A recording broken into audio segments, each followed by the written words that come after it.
We have this beautiful 2000 E39 M5 in the shop today.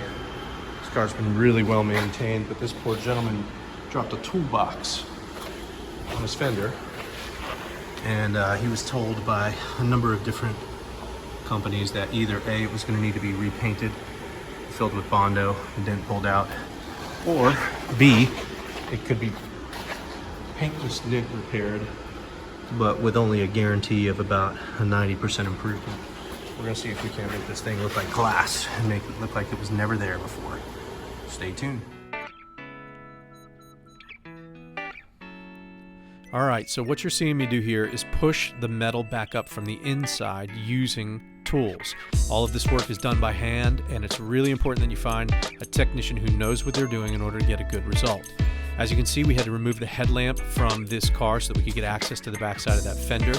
And you're watching me do a series of pushes from the inside and knockdowns or taps from the outside using hammers or what we call knockdown tools. That allows us to get the general shape of the fender back.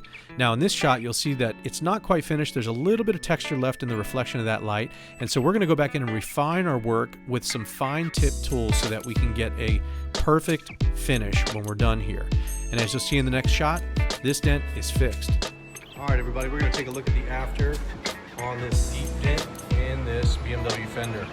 2000 M5, had a real deep shot. You can see where the metal was stretched a little bit. You've got just a little bit of waviness here, and